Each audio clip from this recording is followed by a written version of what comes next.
परमाणु युद्ध से पहले यूक्रेन पर मिसाइल सुनामी। जब से राष्ट्रपति ट्रंप ने यूक्रेन युद्ध में एंट्री की है, उसके बाद से रूस यूक्रेन युद्ध खत्म होने के बजाय अब महाविनाश की तरफ तेजी से बढ़ता जा रहा है। 1242 दिन से रूस यूक्रेन जंग लगातार जारी है, लेकिन पिछले 65 दिनों में युद्ध के तौर तरीके, रूस के हमले और दूसरी तरफ रूस पर यूक्रेन के खौफनाक और दिलेर हमलों ने पुतिन को अब उस पॉइंट पर पहुंचा दिया है जिसे हम आर या पार की जंग कहते हैं। 7 जुलाई 2025 से अब तक रूस ने यूक्रेन पर दर्जनों जगह पर सैकड़ों की तादाद में हमले किए। ये हमले इतने बेरहम और भीषण हैं कि अब पोलैंड भी यूक्रेन की हालत देखकर खौफ में आ चुका है। हम आपको ये भी बता दें कि पिछले 30 दिन में रूस के पूर्व राष्ट्रपति और पुतिन के राइट हैंड दिमित्री मेदवेदेव 2 बार परमाणु युद्ध की धमकी दे चुके हैं। रूस के विदेश मंत्री सर्गेई लावरोव रूस के परमाणु सिस्टम डेड हैंड की चेतावनी नेटो और अमेरिका को इशारों में ही दे चुके हैं। रूस के क्रेमलिन में पुतिन के दफ्तर के प्रवक्ता दिमित्री पेस्कोव ने खुलेआम बोल दिया है, रूस का परमाणु सिद्धांत इस वक्त फुल एक्टिव मोड में है। हालात ये हैं कि ट्रंप ने युद्ध रोकने की बजाय पुतिन को 50 दिन में जंग खत्म करने की जो धमकी दी है, उसने आग में घी का काम किया है। यूक्रेन पर 10 दिनों में 1800 से ज्यादा हवाई हमले हो रहे हैं। इधर नेटो देश रूस के खिलाफ बड़े हवाई हमले की तैयारी में जुट गए हैं, जबकि यूक्रेन की तबाही को देखते हुए नेटो देश पोलैंड ने अपने दर्जनों लड़ाकू विमानों को रूस के हवाई हमलों से निपटने के लिए अब युद्ध के मैदान में उतारना शुरू कर दिया है। पोलैंड के चीथड़े उड़ाएगा रूस, जंग में उतरे 800 फाइटर जेट। नेटो देश पोलैंड ने नेटो मुख्यालय को अलर्ट भेजा है कि रूस किसी भी वक्त पोलैंड पर हमला कर सकता है। पोलैंड का दावा है कि रूस यूक्रेन पर बेतहाशा हमले इसीलिए तेज कर रहा है ताकि नेटो का फोकस यूक्रेन पर बना रहे और रूस दूसरी तरफ से पोलैंड पर हमले शुरू कर दे। यानी रूस यूक्रेन के साथ साथ पोलैंड पर बड़े हमले करने जा रहा है। ऐसा दावा अब पोलैंड की तरफ से किया जाने लगा है। हम आपको दिखाते हैं कि पोलैंड में इस वक्त वहां की सेना क्या कर रही है। एक हफ्ते में दूसरी बार नेटो के मेंबर पोलैंड ने यूक्रेन पर व्यापक रूसी हमले के जवाब में अपने लड़ाकू विमानों को जंग के मैदान में उतार दिया है। पोलिश रक्षा मंत्रालय ने 18 जुलाई की रात को इस ऑपरेशन की घोषणा की, जो रूस के द्वारा यूक्रेन के शहरों पर किए गए ड्रोन और मिसाइल हमलों के जवाब में है। पोलिश रक्षा मंत्रालय का कहना है कि उसके इस ऑपरेशन में स्वीडिश विमान भी शामिल हुए हैं। पोलैंड ने रूसी हमलों से बचने के लिए जमीनी वायु रक्षा और रडार टोही प्रणालियों को उच्चतम स्तर पर तैयार रहने को कह दिया है। अगर पिछले 72 घंटों की बात की जाए तो राष्ट्रपति ज़ेलेंस्की के लिए लगभग 4 साल से चल रही जंग भस्मासुर बनती जा रही है। वॉर मैप पर यूक्रेन के commander in chief Alexander Syrskyi Zelensky के साथ सर खपा रहे हैं। दिक्कत यह भी है कि पुतिन ने नेटो देशों के खिलाफ अपनी परमाणु मिसाइलें तैनात कर दी है। रूस से लेकर बेलारूस तक रूस ने ऐसी जबरदस्त परमाणु युद्ध का चक्रव्यूह रचा है कि नेटो देशों की हालत खराब हो चुकी है। इधर आने वाले कुछ दिनों में रूस की तरफ से यूक्रेन पर या तो परमाणु हमला हो सकता है या फिर लंबी दूरी की बड़ी मिसाइलों से यूक्रेन की राजधानी कीव को तबाह किया जा सकता है। बुल्गारिया ने जंग में उतारे F-16, रूस पर हवाई हमले। रूसी सेना के सामने इस वक्त कई तरह से चुनौतियां सामने आ चुकी है। रूस के लिए नेटो देश बुल्गारिया एक बहुत बड़ा खतरा बनता जा रहा है। जरा इन तस्वीरों को देखिए। नेटो देश बुल्गारिया में अमेरिका के F-16 जंग करने के लिए उतर रहे हैं। बुल्गारिया से आई इन तस्वीरों को देखकर रूस में हड़कंप मचना शुरू हो गया है। रूस को इस वक्त जरा भी उम्मीद नहीं थी कि अमेरिका नेटो देश बुल्गारिया को F-16 दे देगा।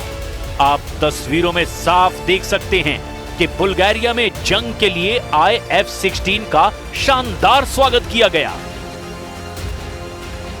खुद बुल्गारिया के प्रधानमंत्री रोसिन ज़ेलियाज़ को F-16 को देखने के लिए पहुंचे हैं और F-16 के पायलट का स्वागत किया। पायलट ने प्रधानमंत्री रोसेन ज़ेलेज़कोव को एक जगह पर घुमाते हुए दिखाया और पायलट ने एक जगह पर घूमते हुए दावा किया कि रूस पर सीधा हमला करने के लिए वो पूरी तरह से तैयार है। दावा किया जा रहा है कि अमेरिका बुल्गारिया को 8 F-16 एडवांस फाइटर जेट दे रहा है। हम आपको ये भी बता दें कि बुल्गारिया के पास ये पहला F-16 बेड़ा है जो उसे अमेरिका से मिला है। यूक्रेन पर रूस से चल रहे युद्ध के बीच बुल्गारिया गठबंधन के सदस्य के रूप में अपनी वायु पुलिसिंग दायित्वों को भी पूरा करने के लिए अन्य नेटो देशों की सहायता पर निर्भर रहा है। प्रधानमंत्री रोसेन ज़ेलेज़कोव ने मध्य बुल्गारिया में ग्राफ इग्नाटिवो एयरबेस पर पहले F-16 जेट का स्वागत करते हुए कहा कि हम नेटो को आंख दिखाने वाले दुश्मन को धूल में मिला देंगे। बुल्गारिया ने जुलाई 2019 में $1.3 बिलियन में 8 मल्टीरोल F-16 ब्लॉक 70 विमान का सौदा किया, जिसके तहत उसे F-16 अमेरिका से मिलने लगे हैं। 2004 में नेटो में शामिल हुए बुल्गारिया ने सोवियत निर्मित पुराने MiG-29 जेट विमानों को भी इस्तेमाल करने का फैसला किया है ताकि रूस की एयरफोर्स का मुकाबला किया जा सके। रूस ने उतारे सुखोई 34, नेटो पर डबल अटैक। इधर दूसरी तरफ वॉर जोन से आ रही रिपोर्ट के मुताबिक पुतिन ने अमेरिका के राष्ट्रपति ट्रंप को साफ संकेत दे दिए हैं कि अब यूक्रेन और यूरोप के भविष्य का फैसला जंग से ही होगा। आप पुतिन के खौफनाक इरादों का इसी से अंदाजा लगा सकते हैं कि एक तरफ यूक्रेन ने अमेरिका में बने F-16 जेट और फ्रांस से मिले मिराज 2000 जेट से रूस के कम से कम 11 सैन्य ठिकानों पर हमले किए हैं, तो वहीं दूसरी तरफ रूस के सुखोई और मिग सीरीज के 200 से ज्यादा लड़ाकू विमानों ने यूक्रेन के खार्किव, सुमी, कीव के बाहरी इलाकों पर बेतहाशा हवाई हमले किए हैं। और दावा ये किया जा रहा है कि पुतिन इस वक्त जो जंग कर रहे हैं वो यूक्रेन को ध्यान में रखकर नहीं, बल्कि फ्रांस, ब्रिटेन और यूरोपीय और नेटो देशों को टारगेट करके कर रहे हैं।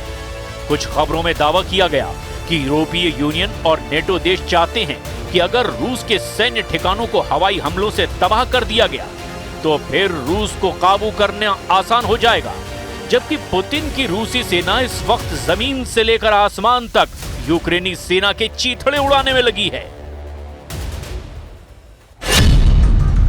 रूस ने उतारे नेटो किलर जेट। पिछले 24 घंटे में रूस ने यूक्रेनी सेना का सुमी में ऐसा सफाया किया है कि कीव में बैठे राष्ट्रपति ज़ेलेंस्की कांपने लगे हैं। वहीं पूर्वी, पश्चिमी और दक्षिणी यूक्रेन में रूस की सेना इस तरह से घेराबंदी कर रही है कि अगले 48 से 72 घंटे के भीतर ही कई मोर्चों पर यूक्रेनी सेना सरेंडर करना शुरू कर देगी। इस वक्त रूसी वायुसेना के सुखोई और मिग सीरीज के लड़ाकू विमानों ने यूक्रेन के साथ साथ नेटो देशों के बॉर्डर पर भी गदर मचाना शुरू कर दिया है। हालात ये हो गए हैं कि नेटो देश रोमानिया ने ऐलान कर दिया है कि वो रूस से सटी अपनी 614 किलोमीटर बॉर्डर पर F-16 से हवाई हमले करने जा रहा है। दावा किया गया कि रूस ने रोमानिया पर हमले का जो गुप्त प्लान तैयार किया है उसकी भनक नेटो देश रोमानिया को लग चुकी है। इधर फ्रांस, ब्रिटेन और यूरोप के 25 देशों ने हवाई युद्ध में रूस को तबाह करने का जो प्लान बनाया, जरा उससे भी समझ लीजिए। वॉर जोन से आ रही रिपोर्ट के मुताबिक रूसी सीमा से लगे नेटो देश जैसे पोलैंड, हंगरी, रोमानिया और फिनलैंड को रूस की तुलना में जमीनी हमले में 3:1 का घाटा होता है, लेकिन जब मौका रूस के खिलाफ हवाई युद्ध में आता है तो नेटो देशों का पलड़ा भारी हो जाता है। और इसीलिए जैसे ही रूस ने रोमानिया से सटे बॉर्डर पर यूक्रेनी इलाकों पर हमले किए, नेटो देश रोमानिया ने तुरंत 2 F-16 जेट जंग में उतार दिए। रूस ने रोमानियाई सीमा के बगल में डेन्यूब नदी पर एक यूक्रेनी शहर इज़मेल में बंदरगाह पर भीषण मिसाइल, जेट और ड्रोन से हमले किए हैं, जिसके बाद से नेटो देश रोमानिया में हड़कंप मच गया है। अब सवाल उठता है कि रूस के सामने अचानक यूक्रेन और यूरोप इतने बेबस क्यों साबित हो रहे हैं? क्यों रूसी सेना के हमलों को यूक्रेनी सेना अब रोक नहीं पा रही है? हम आपको बता दें कि इस वक्त रूसी सेना जमीन, आसमान और समंदर तीनों मोर्चों पर यूक्रेन पर भारी साबित हो रही है। आसमान में यूक्रेन की वायुसेना रूस की सेना के सामने अनाड़ी साबित हो रही है। हैरानी की बात तो यह है कि रूस ने यूक्रेन को मिले अमेरिका निर्मित F-16V जैसे जेट्स को भी अपने अचूक एयर डिफेंस सिस्टम से मार गिराया है। हम आपको दिखाने जा रहे हैं कि कैसे रूसी सेना ने यूक्रेन के सबसे एडवांस F-16 जेट को हमला करने से पहले ही हवा में मार गिराया। रूस का रक्षा मंत्रालय ऐलान कर चुका है कि उसने यूक्रेन के अमेरिकी F-16 फाइटर जेट को मार गिराया। रूस ने यह नहीं बताया कि किस जगह पर F-16 फाइटर जेट को मार गिराया गया। ब्रिटेन की मीडिया ने अपनी रिपोर्ट में यूक्रेनी सेना के सूत्रों के हवाले से बताया कि प्रारंभिक जांच में पता चला कि रूस ने या तो अपने सबसे ताकतवर S-400 एयर डिफेंस सिस्टम से या फिर लंबी दूरी तक मार करने वाली R-37 हवा से हवा में मार करने वाली मिसाइल की मदद से F-16 फाइटर जेट को मार गिराया है। रूस के मिसाइल हमले में F-16 वाइपर जेट उड़ा रहे यूक्रेनी पायलट की मौत हो गई है।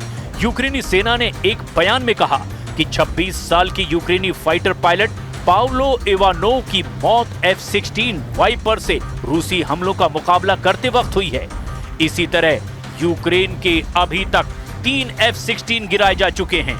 इससे पहले 26 अगस्त 2024 को यूक्रेन के F-16 पायलट ओलेक्सी मुनफिश में इसकी मौत हो चुकी है, जो रूसी मिसाइल हमले का जवाब दे रहे थे। कुछ रिपोर्ट्स में पुष्टि करते हुए दावा किया गया कि R-37 air to air missile ने F-16 को निशाना बनाया। विश्लेषकों का मानना है कि रूस की ये कामयाबी दिखाती है कि यूक्रेन के हवाई इलाके में पश्चिमी फाइटर जेट रूसी हमलों के सामने टिक नहीं पा रहे हैं। यूक्रेन के रक्षा सूत्रों का कहना है कि इसे या तो रूस के S-300 या S-400 से मार गिराया गया है। इस घटना के बाद यह साबित हो गया कि अमेरिकी या पश्चिमी फाइटर जेट को रूस की मिसाइलों से मार गिराना संभव है। यूक्रेन की सेना को नेटो देशों से 20 F-16 फाइटर जेट मिले हैं, जिनमें 3 को रूस के एयर डिफेंस सिस्टम ने मार गिराया है।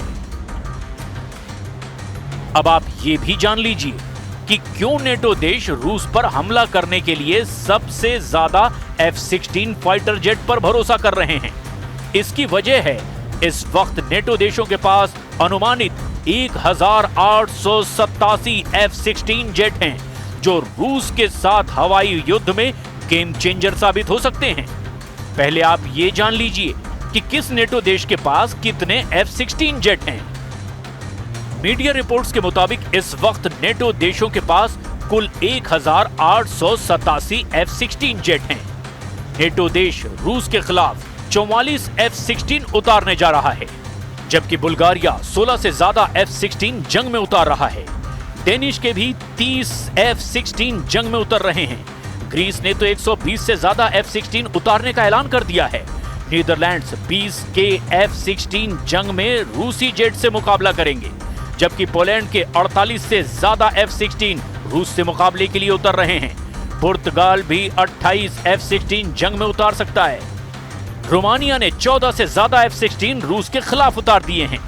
तुर्की के 245 F-16 जेट हैं।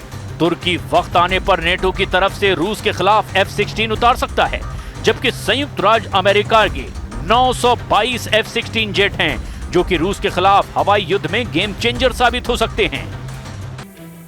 एक बात और जान लीजिए, आम आदमी, बड़े नेता, अफसर, यहां तक कि वॉर एक्सपर्ट्स भी नहीं जानते कि युद्ध में जंग से जुड़े बड़े फैसले क्या होने वाले हैं।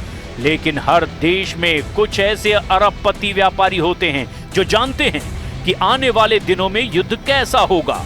रूस यूक्रेन जंग में भी कुछ ऐसा ही दिख रहा है। टीवी स्क्रीन पर मौजूद जो शख्स आपको दिख रहा है, वो एक अरबपति रूसी व्यापारी है, जिसका नाम है कॉन्स्टेंटिन मालोफियेव। पुतिन के करीबी और रूस का टाइकून कॉन्स्टेंटिन मालोफियेव ने फाइनेंशियल टाइम्स पर दावा किया कि अब अमेरिका के राष्ट्रपति ट्रंप भी पुतिन को परमाणु जंग करने से रोक नहीं पाएंगे। दावा किया जा रहा है कि लगभग 13 देशों के बीच भीषण परमाणु जंग होगी, जिसमें आधे से ज्यादा दुनिया तबाह और बर्बाद हो जाएगी। कई जगह तो ऐसी जंग होगी जहां अगले 3000 से लेकर 20,000 साल तक जमीन रहने लायक तक नहीं होगी। जरा देखिए कॉन्स्टेंटिन मालोफेयेव क्या दावा कर रहे हैं। क्रेमलिन के करीबी एक प्रभावशाली कट्टरपंथी अरबपति रूसी व्यापारी कॉन्स्टेंटिन मालोफेयेव ने दो टूक कहा, ट्रंप संघर्ष को केवल तभी समाप्त कर सकते हैं जब वो उन्नत लंबी दूरी की कई और मिसाइलों के हथियारों के इस्तेमाल के फैसले को पलट दें जो बाइडेन ने वॉशिंगटन में लिया है। इसके अलावा ट्रंप यूक्रेनी राष्ट्रपति व्लादिमीर ज़ेलेंस्की को यूक्रेन की सत्ता से हटा दें।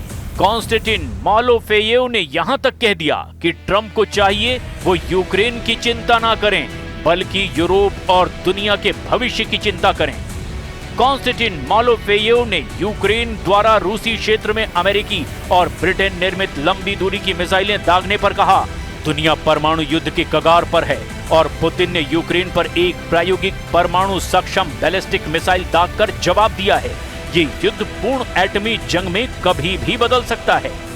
Зокрема, постачання зброї від партнерів – це пряма залежність. Чим більше вогнева сила нашої армії, чим більше у нас технологічних можливостей, тим більше зможемо знищити російського наступального потенціалу і захистити життя наших воїнів.